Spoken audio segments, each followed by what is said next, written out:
everybody. When you hear CPI and PPI and the Fed funds rate and interest rates up, down, and credit card debt rising, and all these things that the media just shoves down our heads and our throats, what do you do with all that? And what does that really mean to you? Well, today we're going to chunk this down and break down some of the charts, give you an interest rate update on what's going on with home loan rates, and then really start to focus on consumer debt and options that homeowners have. But before we get into all of that fun stuff, I want to welcome you all and just thanks for taking time out of your day to tune in, and welcome my partner, Tara Bradley. Good morning. So for those of you that know me and know that Tara's been in my world as just a trusted asset for 14 years now, Tara? Yeah. A while. Yeah. Yep.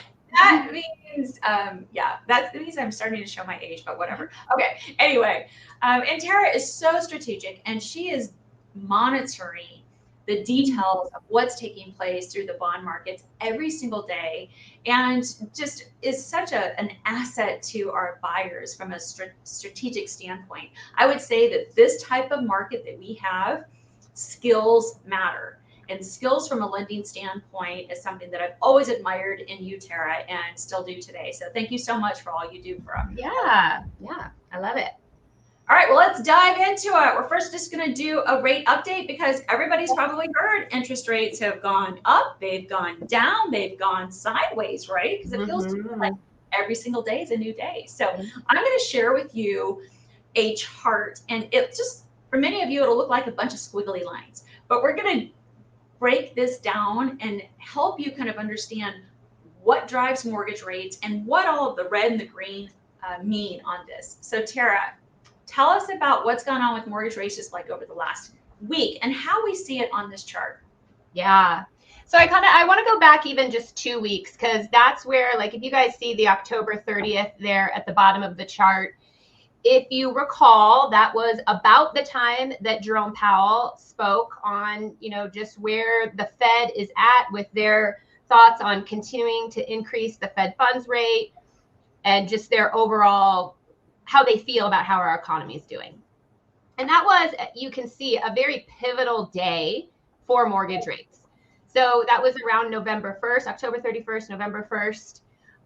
The Fed met, Jerome Powell came out and spoke. And he was much more dovish, I don't know the right way to say it, than hawkish about our economy. And that made people, investors, the markets feel really good. So we saw a really nice drop in rates. So green means dropping. So it's kind of the opposite of what you're seeing. When the chart's going up, interest rates are coming down. So we saw that happen. We got up into a nice little range from November, I need to look at my calendar, November 1st to take it to last Friday, when the inflation report came out. And you probably saw in the media that inflation showed that it was easing in October. So again, that was a really nice feel good for the financial markets in general and for the bond market specifically, which drives mortgage rates. So just a high level, obviously this can vary depending on, program, VA, FHA, conventional, jumbo. Interest rates are probably down about a quarter in the last 2 weeks. Ish. Yeah. I hate saying it because you know what, sometimes when you say it, then it's like the bond market just goes in a different direction, I swear. Yeah. So let's talk a little bit about the Fed and the Fed speak, and not only just the Fed and the Fed speak, but how the global markets are intertwined. And I think it's really important to know that what's happening in China and Japan and Europe in general and the US, all of those monetary policies impact each other. And we're really in a historic time. So I say that because you're going to hear from a lot of lenders and a lot of economists and smart people out there that they know what's going to happen with rates. And you're going to hear that as we enter into this recession, which it's likely we are, that the response to that is mortgage rates will drop. And historically, that would be correct. But Tara, there's been some things that have happened over the last, let's call it 15 years, but certainly since the pandemic, that could impact the response of mortgage rates dropping. And, and that literally is this amount of government debt that we had built up. I mean, think about it. We have poured as a government so much money into this economy over the last 15 years, but specifically since the pandemic. That money has to be paid back. That money has to be dealt with. So when we think about long-term rate projection, I just want everybody to know that nobody knows. We are in historic times. We are coming out of a historic time with a pandemic that shut down the world. And so we're going to work through some of this. Do I think that mortgage rates are going to come down from where they are today? Yeah, I do. And there's a lot of reasons why that we think that, but just be careful, oh, rates are going to drop this date. Well, nobody really knows that. It's all the crystal ball, right, Tara? Yep. Yeah. And we don't have, and if we did, we wouldn't be here. So that's right. Okay. Well, let's go ahead and dive into what we are seeing every single day with our clients and our past clients that are reaching out to us to kind of explore solutions for inflation. I mean, inflation essentially means that the cost of goods is more expensive for all of us. And we're starting to see it and have these conversations with our clients. And today we wanted to bring to you some solutions. So if you're a homeowner and you have owned your house, let's say, what do you say, Tara, like pre-2021-ish in that range? Yeah. There's a good chance that you have a good amount of equity in your property. Yep. And equity is simply the difference between what you owe on your mortgage versus what the house will appraise at. So that differential could be accessed to help you reposition some of your debt or help you achieve some of the things that you are wanting or needing to do, home renovations, etc. But today we're going to focus on consumer debt. So I'm going to show a chart real quick. And so this is gonna, I know it's a whole bunch of squiggly lines, so, like focus, right? But what this is showing you is that credit card debt, if you just look at this kind of turquoise line right here, credit card debt is rising. And one thing that we haven't had over the last couple of years since the pandemic has been student loan payments or delinquencies. So this chart is showing you that the delinquencies on credit card debt have increased. And what has happened in October is that the moratorium on student loans is now up, which means student loan payments for many, many people across the country are going to kick in. So that, in addition to rising inflation or rising cost, is impacting people on just from a cash flow standpoint. Tara, any thoughts on that? Yeah, I mean, I think people are still getting used to controlling spending after coming out of the pandemic. And I don't know, because we've had like GDP come out and some of those others showing consumer spending, and it isn't fully slowing yet. So, right. But this shows that it's likely going on credit cards. Yeah. Rather than just controlling their spending. Yeah. And I think savings, people have had built up savings from the pandemic. And a lot of that was, coming through government programs to help with that. So the savings has also been going down in the country, which now means, credit card debt is increasing and it's historically high. Yeah. But one thing that I really want to make sure people know, and Tara, you and I know this because we look at credit reports every single day, and that is if you are struggling or you're concerned because now your student loan payments have kicked in, or you have clients, if you're real estate agents and you have clients, and I know many of you do, and you keep in touch with your sphere, making sure that people know to have these conversations early and don't just wait it out, because once you go late on your credit, meaning that you're 30 days or more late on a payment, that's when it absolutely impacts your credit score and your ability to access that equity that could help you reposition your cash flow and your debt. Any thoughts on that, Tara? No, I mean, that's completely accurate. And we're going to show you guys a real life scenario of someone we have that literally reached out to their real estate agent first before they came to us. And they're like, I think I might need to sell my house. Like, we are so deep, and they haven't gone late yet.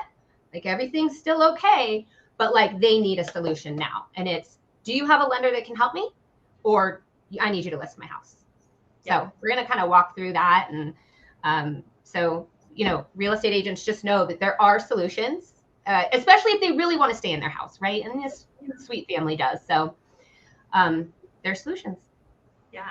And that's what I love about this job. I mean, you know, I've been doing this 27 years, and so to be able to see what we're going to show you come to life and see how the savings of just one strategy can change a whole family's trajectory is pretty cool. So yeah.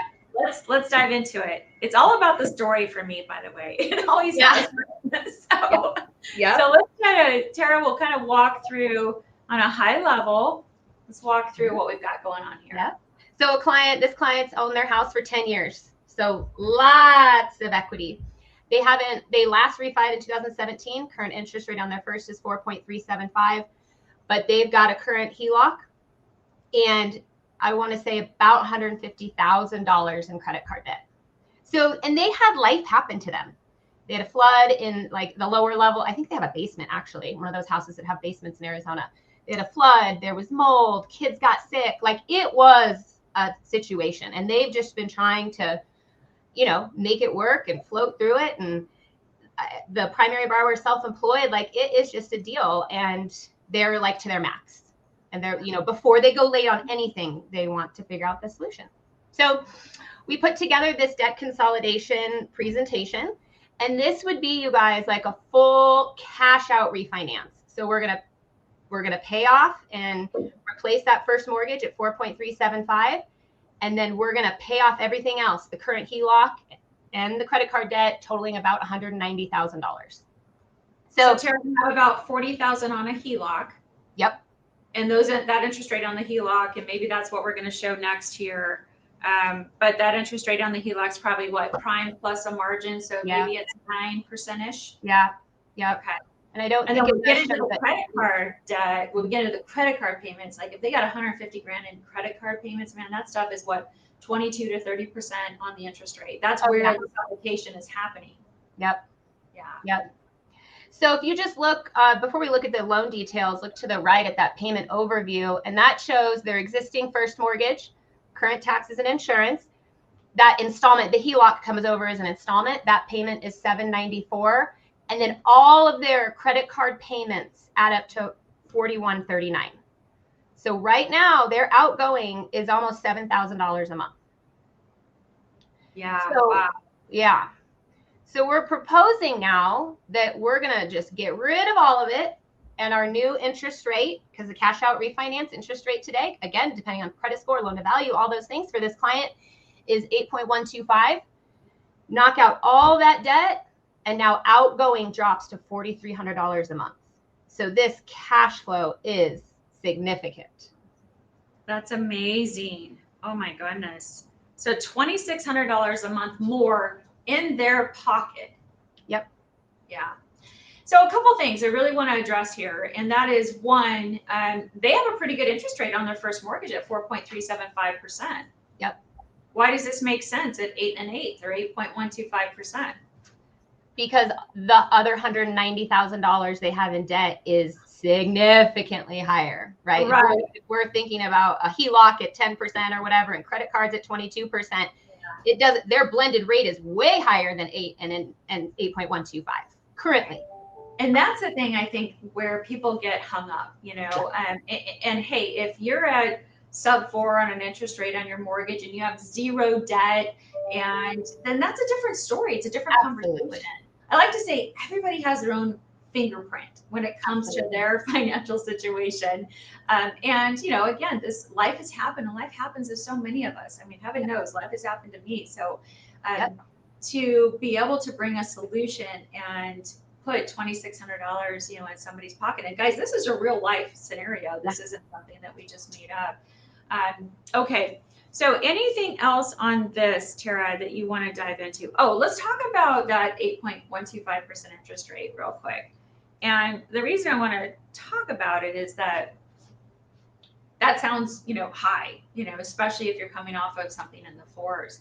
Know that cash out refinances, the interest rates on those are different than if you were purchasing a loan, a home, or if you were doing a no cash out refinance. So those are impacted a little bit different. The rates on those or the terms on those are a little bit higher. And then also I saw that you were really trying to manage and keep the cost down on that refinance. Yep. So the strategy there is that if the whole world is right, and if they can qualify at some point in the future when interest rates drop, and they will drop, you guys. There's like they're going to go down, but they may go up before they go down. Like this is the thing, we don't know, but mortgage rates are very cyclical, as are most industries or most business cycles. And so what goes up does come down. It's just how much down and when. But at some point in the future, I can see you're really positioning this family to be able to take advantage of reducing their interest rate even lower at some point in the future, assuming again, they can qualify. So keeping cost under control on any type of mortgage today, I think is important strategically. Yep, absolutely. And then, I mean, and you guys, just like Kelly was saying, this is one client, right? Someone who maybe has a larger first mortgage and needs less cash to pay off debt. A different type of financing option may make more sense than a full cash out refinance. Yeah. Right? Maybe someone who only needs 60 or 70,000 and they owe 500 on their first at 3%. Well, you should probably leave that alone, because refinancing that whole balance likely won't cash flow them. So then looking into alternative options, which I'm sure some of you have heard, obviously a home equity line of credit, and closed-end seconds have become very popular.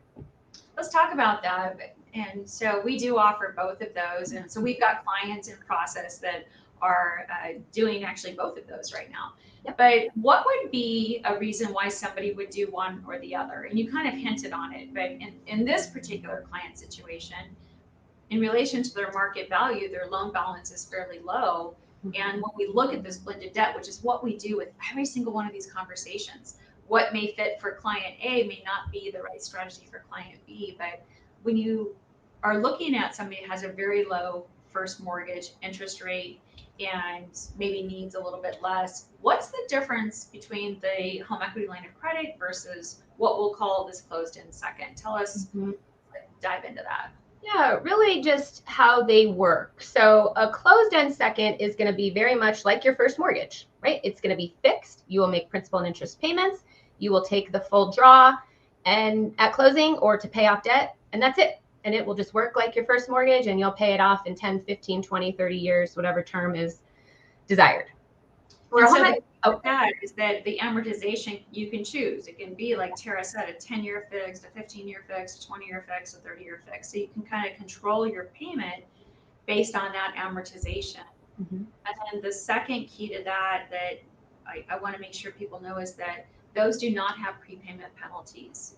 And so again, the ability to leverage the equity, especially if you're in a position where maybe you've got a bonus coming due or an inheritance or something like that, where in the short run, you've got to do this to be able to cash flow, or it makes financial sense for you to do that.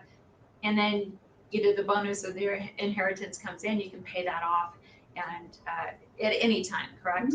Yep. Okay. Yep. And the payment is fixed. That's the key there, right? So when we talk about a home equity line of credit, there will be various types of home equity lines of credit, right? Depending on the bank that you're shopping with. Home equity lines of credit will work different depending on the institution offering it to you. So, but a typical home equity line of credit, it works more like a credit card. So you can draw on it, you can pay it back, draw on it, pay it back. You don't have to draw all of it at closing. Some may require you to, not all require you to.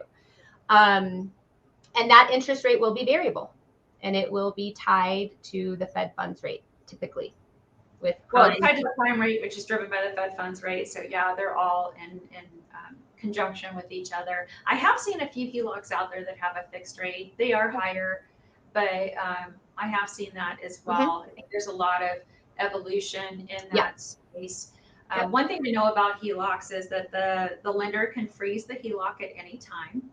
And we saw this back in 2008-9 when we saw market values decline. And I'm not saying that we're going to see a mass decline in market value. There's way too much pent up demand, and we don't have enough houses across the country. However, we may see some slight declines just depending on the area or the location across the country. Just as the country moves through and we all move through the next 3, 6, 9 months. Plus, I mean, this is November. So this is like the slowest time of the year for houses, people wanting to sell their houses, buyer activity and that kind of thing. So we generally see prices either flatten or some really great deals out there. You know, if you're a buyer and you're ready to go, there could be some fantastic opportunities to take advantage. And this isn't unique to 2023. This is historically what we see because of the holidays, or people just don't want to deal with listing their house or showing their house and things like that. So just kind of keep that in mind. So the fact that the line of credit can be frozen at some point is up to the lender. Know that. We did see it before. And then secondly, after a period of time, you only have that line of credit for a period of time. Generally, it's 10 years. And then after the 10 years, the payment converts to a principal and interest payment. Generally, I would say on average, kind of amortized either on a 10 or a 15 year, sometimes a 20 year, but mostly 10 or 15 is what we see. And it will vary by lender. So just know we're giving you these kind of generalities because it's not one size fits all. And it's important to kind of know, just depending on where the person is in their life at that point, if they can't refinance out of it or get into another HELOC or maybe combine the first and the second together, then that payment on that can be, something that might be problematic. And I'm only saying this because having gone through this with our, last real estate cycle in that 2000, I'll call it 8 to what? We saw it really till about 12. That all of that. There were people that their home equity lines of credit that were coming due that just, couldn't pay the payment. So, and remember, home equity lines of credit are closed in seconds. They take second lien position on the title to your home, or on the deed, I should say, to your home, which puts that lender in position. So on either one of those are, it's not just a credit card or, a revolving line of credit. It is secured by the home. All right, so we have a few questions. Okay. Troy, thanks so much for showing up, and good to have you tune in. Carrie said, plus you're hopefully saving their credit scores. And I think, Carrie, you are so on point, and that's why we really want to get this word out to our real estate partners and just to anybody in this position. If you're feeling the struggle, if those student loans have come due and you're just wondering how the heck this is all going to work, before you go late, any 30-day late, before you go 30 days late, reach out and talk to us or somebody else in lending and dive into the conversation, dive into the strategy. Are there strategies out there that can help you, like the family that we showcased earlier? And Patty said, were those numbers for a 30-year loan? Yes, they were for a 30-year fixed rate loan and cash out refinance. So again, specific to the type of loan. And remember, interest rates are driven by lots of factors. They're driven by the loan type. They're driven by occupancy. They're driven by credit score. They're driven by loan to value. Yeah. Did I miss anything, Tara? Nope. That's right. Yeah. Good. All right. Well, gosh, 30 minutes flew by. Yeah. Do you have any closing thoughts, Tara? Just that we're here to help and serve you guys and your clients. So please reach out anytime. And I think sometimes it's just a conversation. That's what we do all day long. It's just whether they're using us or not. I think just kind of being that resource where we can ask the right questions, provide guidance, strategy, direction, and that's really what we've done for so many years. So we are here. The best way to reach us is 480-725-0150. And we look forward to talking with you soon. Thanks, everybody. Have a great day.